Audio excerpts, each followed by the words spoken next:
We are Cactus Wrestling. Make sure you hit that like button and subscribe so you don't miss out on future videos.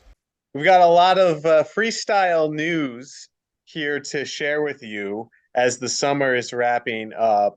First, let's just talk about Gable first, okay? Because as we all know, Gable is the U.S. World Team member, but he just made his WWE debut a few days ago, and next. There's some rumors, some speculation that he might forfeit his spot, which would go to Mason Paris, who won the ranking series. So not really a huge loss for Team USA. I mean, it is because he's the reigning Olympic champion. Yeah, and he didn't he tech Mason? He did. Yeah. So, I mean, yeah. Mason did get a takedown though at Final X. So Heck yeah, he did. I'm not a huge WWE fan. I didn't watch the match. I really didn't even look into it. I know some of you guys out there might be huge fans. Yeah. But I heard this the other day, like popping in and out of Flow Wrestling and hearing what they had to say about this. But one of their guys, I don't know I don't know like a lot of the Flow like workers, but one of them talked about, Gable is pretty heavily invested in WWE, which brought up a rumor mill that he might sit out for the 2023 World Championship. Which is insane. I mean, I don't think I know anybody that's ever like gotten the spot and then maybe sat out. Yeah. D'Angelo Hancock, maybe. I remember he gave it to Braxton Amos. Oh yeah. But he retired the sport. I would say, yeah, exactly. I thought he was like injured or retiring or something along those lines.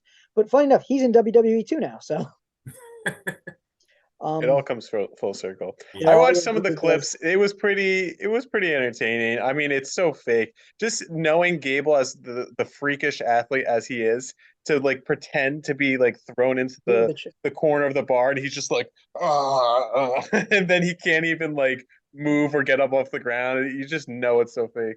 Right. But, I mean, it was kind of cool. He did some like cool like behind the back tosses. Oh yeah, I mean he's a friggin' freak athlete.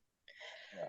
But losing him for the 2023 Olympics would be, 2023 Worlds Olympics. Yeah.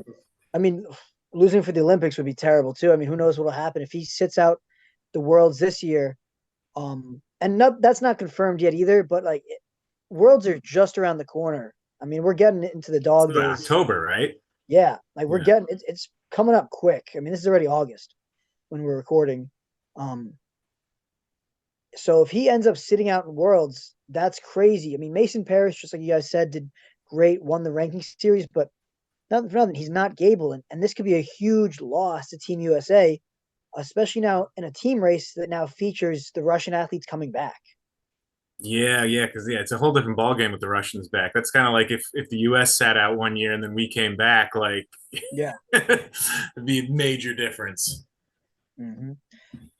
And don't forget that, I mean, Nick Wazowski is still out there. Yeah, I mean, so we'll talk about that in a second. But just to wrap up Gable, even like the college rumors are kind of dying out as well. I mean, he was at Iowa. It was this big, oh my gosh, where's he going? We talked about, Tony Cassiope, how it impacts the Iowa lineup. And come to find out, he was apparently just visiting his girlfriend and just happened to pop in the wrestling room. Yep.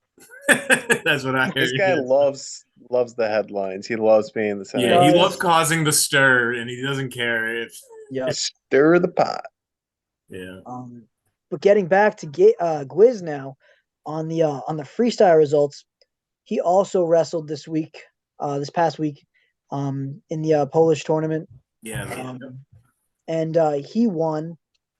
I think he won like 8-2 in the finals against the number 5 currently ranked heavyweight in the world. So Gwiz still has solid win. Yeah. Yeah, he's still got it. It's so tough to be in a country where it's like, this guy's just a bronze medalist, like.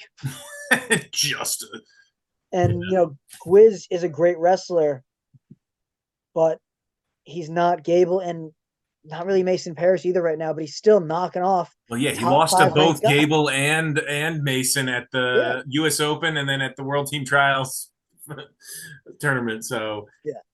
But just to bounce back and beat the number 5 ranked guy, it's crazy to be third on your team's depth chart and still a top 5 wrestler in the world.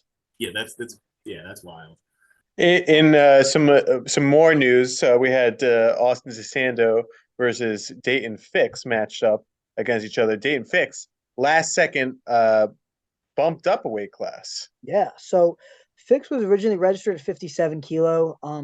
Ended up switching to 61, which kind of makes me think of a few things. So obviously, some of you guys know the 2024 Olympics, 61 kilos is not a weight class. So Dayton has to decide, is he going to go up to 65 or down to 57? And so when he registered at 57, people were like, oh, he made his choice. He must be getting his descent. Maybe he'll go 125 for the season. But then he changed it, went 61, which is about 133. So it begs the question, is he going to wrestle this season at 133? Is he going to go 125? Is he going to say, I'm foregoing my chance to wrestle the Olympics potentially? I don't think he's going to forego his Olympic run. He's definitely going to be at the trials. Yeah. Me personally, I don't think he's going to go 25 for the season because trying to maintain that for months is going to be way too difficult. Whereas making it for the Olympics, you got to make it for one weekend and then you got to make it again for that's much more manageable than trying to stay down 8 extra pounds for 3-4 months. So, what other thing I thought was interesting to bring up is Desanto and Fix had a 3-point match, and Desanto scored first. I think he scored twice first. That's a major improvement from when they last wrestled. So that's showing hey, Desanto's making strides, and or maybe Fix is starting to fall off even more. Well, how old is he? He's got to be like 26 years old, 25 years old. I think Dayton's 26, maybe going to be 27 this coming season. He's definitely an older kid. I know that he at least had 1 extra year of high school. With all the red shirting and gray shirting, I think he's going into his 6th year of eligibility for college. He is on the older side for sure. And Desanto, as crazy as it is, because he graduated already, is younger. Yeah, that's wild. Wow. It's great to see a nice close match. Maybe not so great for Desanto, who is like, I'm just this close to beating him. And probably not great for Fix, who's like, hey, like I was beating him by more, and it's getting much closer each time. He teched him the last time they wrestled. Yeah. So exactly. It begs, what is he going to do when he gets to 57? 57 is going to be a minefield next year. Yeah. I mean, you have Thomas Gilman, who has to wrestle through that tournament. A multiple-time world medalist doesn't have a pass. You're going to have to see that. He's also going to have a chip on his shoulder because he doesn't have the world team spot this year. Oh, yeah. And, if Zane Richards doesn't place, he'll have to wrestle through the tournament too.